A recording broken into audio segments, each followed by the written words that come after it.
It is the closest game in this year's IPL, is what we would have liked to tell you.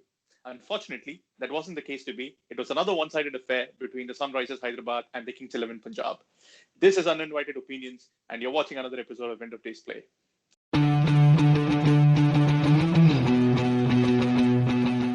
Nags, it's tending to become a pattern with this tournament. Bat first, big total on the board, and that's enough to secure a win for the team. Yeah, pretty much crush the chasing side, both in terms of confidence as well as in terms of execution. Yes. Yeah, and for a side like Punjab, which is already low on confidence, I don't think it needs that much. They appear to be rattled. They're making too many changes with their team every game. So this game they made 3 changes and they ended up having 3 wicket keepers in their team, which was quite absurd. It reminded me of the Sri Lankan team of yesteryears, where they used to have at least 2 or 3 keepers in the team. And then, and that showed in their bowling as well. And when they started off the innings, they were bowling too short. They're feeding, Warner and Bairstow with very, very hittable lengths. As a team, when you're, trying to set a defendable total for your team, you need to try and, stick to good lines and lengths and make sure that the batsmen are under pressure. In fact, we didn't see anything of that sort from Punjab. Yes.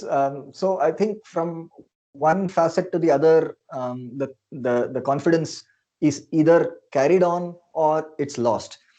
So when you see that the bowlers are leaking runs and the fielders are not necessarily backing them up with good fielding or some spectacular catches, then you see that that loss in confidence affects the batting as well. So the one aspect in which Punjab was consistently doing good was their opening batting.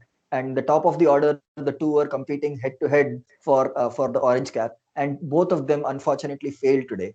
But I think it all begins with how they approach their bowling innings.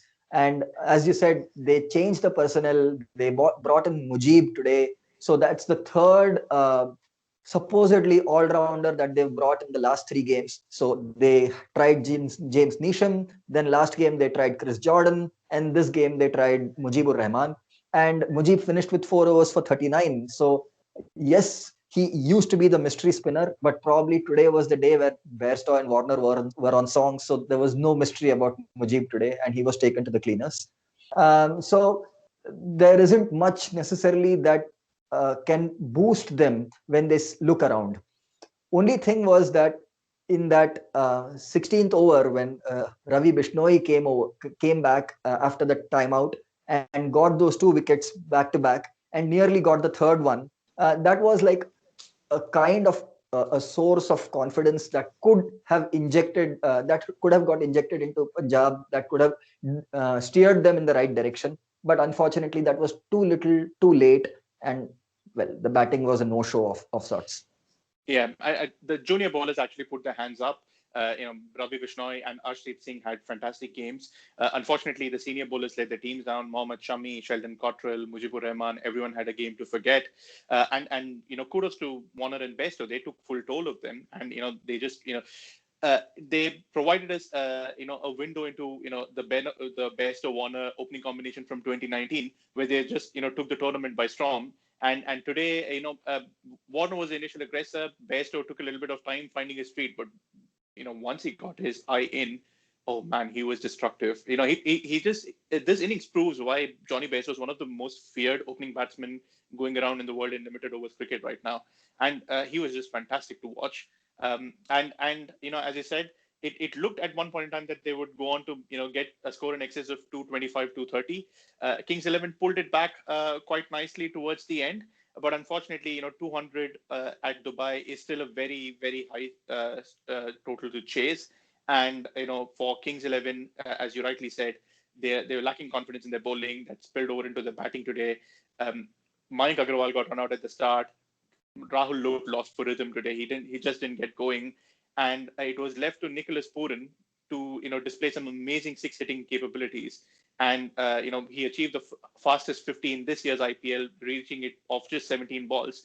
Pooran actually got their chase back on track. I think at the end of the 9th over, they were at their run rate was close to 10 per over, which for a moment as a viewer I was thinking, okay, Kings XI are back in the game.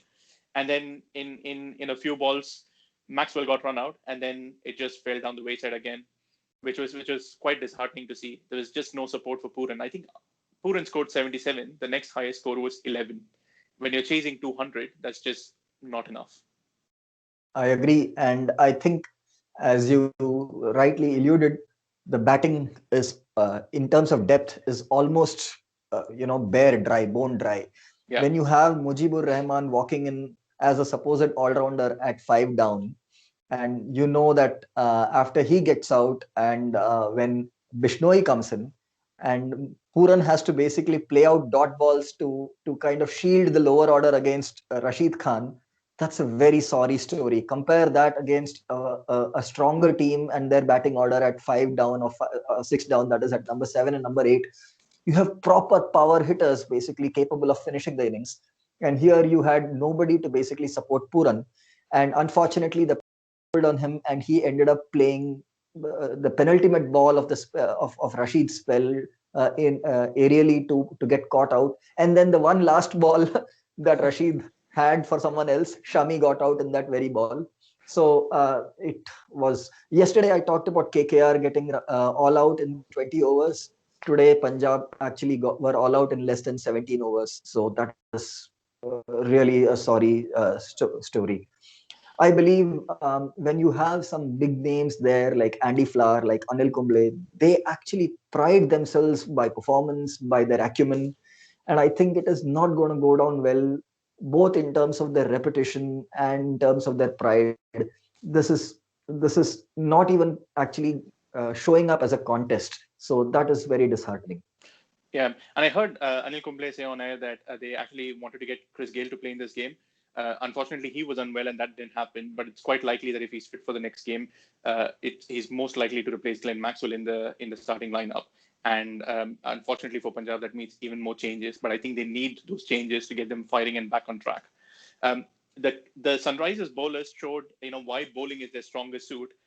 Despite the absence of Bhuvneshwar Kumar, Rashid Khan, Natarajan, Khalil Ahmed, they all sort of stood up, took the wickets, where they were tight, except for that one over from Abdul Samad, where Pooran went berserk. And for a brief period when Pooran was, hitting all those sixes, they just looked completely in control. And at no point in time did it feel that, Kings XI were going to, challenge them quite seriously. So, here's hoping that for the rest of the tournament, that Kings XI find their mojo and try and string some sequence of victories to try and get back into the tournament. It looks quite bleak at this point in time. So who's your pick for the man of the match for the day? Johnny Bairstow, without doubt. Prior to the game, he was on air talking about how the preparations were and how he felt they had approached the tournament so far. And he said it was just a matter of time that they would start firing at the top. And it happened right away. And when he scores runs at that pace, the striking thing is that he maintains his shape even if he's going hard. So it's an absolute pleasure. He's not slogging, he's not muscling, he's absolutely timing it, and the ball just races away to the boundary. So it was a pleasure watching him. So I know you've got an interesting fact up your sleeve. What's that? Okay, so just to show how barren the going has been for Kings XI Punjab, when Warner got out to Ravi Bishnoi in the 17th over, that was the first wicket that Kings XI had taken for 37 overs. So remember the last game that Kings XI played? They conceded a 10 wickets victory to CSK. And even in this game, they went 17 overs without a wicket. Maybe they could get Kumble and Andy Flower next game. I'm sure Kumble can still bowl his leg breaks quite well, and Andy Flower with his inventive reverse sweeps won't look out of place in the modern game. So looking at tomorrow's game, we've got a big hitting game in the offing, because it's going to be played at Sharjah. It's going to be the Rajasthan Royals against the Delhi Capitals.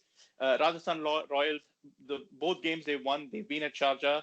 And they're going to be coming up against Delhi, who are in tremendous form with a fantastic bowling lineup to boot. What's your prediction for tomorrow? Okay, I'm just trying to go a little unconventional. I'm going to back Rajasthan Royals.